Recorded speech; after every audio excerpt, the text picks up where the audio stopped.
સુગમ્ય Bharat app. દોસ્તો, ઘણા લોકોને હજુ પણ કન્ફ્યુઝન છે કે આ એપ કેવી રીતે કામ કરે છે. પહેલી વસ્તુ તો તમને એ કહું કે જો તમે સુગમ્ય ભારત એપનો ઉપયોગ કરશો ને તો તમારી જિંદગીમાં મતલબ જેટલા પણ આપણા દિવ્યાંગ મિત્રો છે એની જિંદગીમાં ઘણો બધો ફરક તમે પાડી શકશો. કેવી રીતે કે સુગમ્ય ભારત એપ જે છે એની અંદર આપણે કમ્પ્લેન કરી શકીએ છીએ. બહુ જ ઇઝી છે, ફ્રી ઓફ ચાર્જ છે. સરકાર પોતે, ભારત સરકાર પોતે આની જવાબદારી લીધેલી છે કે તમે આમાં જે પણ ફરિયાદ કરશો એનો નિકાલ ભારત સરકાર પોતે આપશે. આપણે જે પણ અહીંયા સુગમ્ય ભારત એપની અંદર ફરિયાદ કરીએ છીએ તે ભારત સરકાર જે તે રાજ્યના જે નોડલ ઓફિસર હોય એમને આપે છે અને જે તે શહેર કે જિલ્લાની અંદર જે નોડલ ઓફિસર હોય એને જાય છે અને છેલ્લે ફાઇનલી જો એનો નિકાલ નથી આવતો તો કોર્ટ ઓફ કમિશનર જે પણ સ્ટેટના હોય છે એમને જાય છે. આપને જાણકારી દો તો મારા ખાસા એવા કેસીસ છે જે કે મેં સુગમ્ય ભારત એપની અંદર કમ્પ્લેન કરી હતી. તેના court of commissioner Shri Rajput સાહેબ જે અત્યારે હાલના આપણા કમિશનર છે, દિવ્યાંગ કમિશનર છે, તેમને ઘણા બધા કેસ સુનાવણીમાં લીધા હતા. જેમ કે માર્ચની અંદર મારા 9 જેટલા કેસ લેવામાં આવ્યા હતા. અત્યારે નવેમ્બરની અંદર 24 કેસ હાથ ઉપર લેવામાં આવ્યા હતા.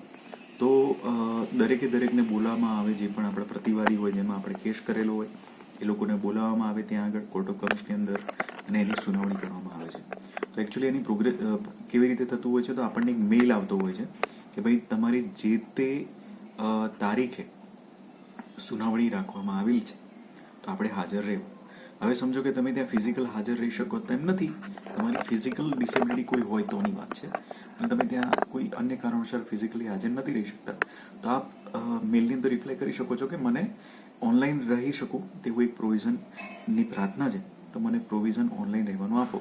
તો આપણને એક લિંક પ્રોવાઈડ કરવામાં આવે છે, બરાબર છે, ગૂગલ મીટની કેવી લિંક પ્રોવાઈડ કરવામાં આવે અને આપણે એ લિંક જોઈન કરી શકીએ જે તારીખે આપણી સુનાવણી રાખવામાં આવી હોય એ તારીખે, બરાબર છે. હવે એ લિંક આપણે જોઈન કરીએ એની પહેલાં આપણને એક કોલ આવે કે તમે આ લિંક ઉપર અમે તમને કહીએ ત્યારે તમે જોઈન થજો. બસ આપણે જેવો કોલ આવે એવો લિંક ઉપર ક્લિક કરીને આપણે સીધા કોર્ટમાં હાજર રહી શકીએ છીએ. દોસ્તો, ગુજરાતની અંદર કોઈ પણ જગ્યાએથી જો આપણે આપણો કેસ આવી રીતે ઘરે બેઠા સોલ્વ કરાવી શકીએ તો એનાથી વધારે શું જોઈએ, બરાબર છે. આપણા હાથમાં કેટલી મોટી એ કહેવાય કે પાવર, કેટલો મોટો પાવર છે આપણી હાથમાં, રાઈટ, કે મોબાઈલની અંદર જ આપણે કમ્પ્લેન કરવાની, ઘરે બેઠા જ એ કેસની સુનાવણી થાય અને એની સામે જ જે કમિશનર સાહેબ હોય એ ત્યાં આગળ એમનો ફેંસલો સુનાવે, કાં તો એમને થોડી મુદત આપે કે તમને આટલા દિવસ આપવામાં આવે છે, એટલા દિવસની અંદર તમે જે તે એક્સેસિબિલિટી કે જે પણ પ્રોવિઝન નથી, મતલબ જોબને લગતું કે કોઈ પણ પ્રકારની સુવિધા, આપણી દુવિધા હોય, આપણો ઇસ્યુ હોય, રાઈટ, દિવ્યાંગોને લગતો એ ઇસ્યુ સોલ્વ કરો, નહીં તો પછી તમને આટલી પેનલ્ટી થશે, બરાબર છે.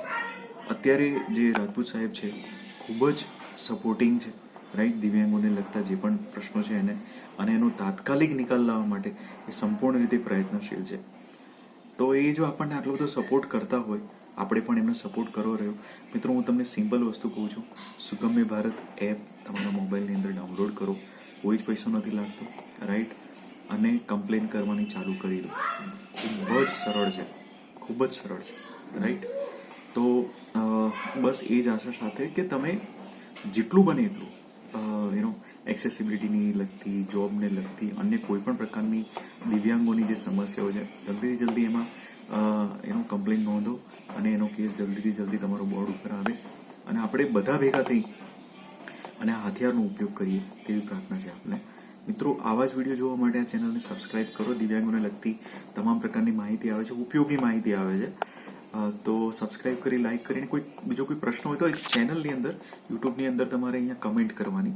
વોટ્સઅપની અંદર હું હાજર નથી હોતો, રાઈટ, તો એનો જવાબ પણ હું આપવાનો પ્રયત્ન કરું છું. ઠીક છે? Thank you so much. બીજો કોઈ પ્રશ્ન હોય તો મને કરજો, આની અંદર ચોક્કસથી હું જવાબ આપીશ.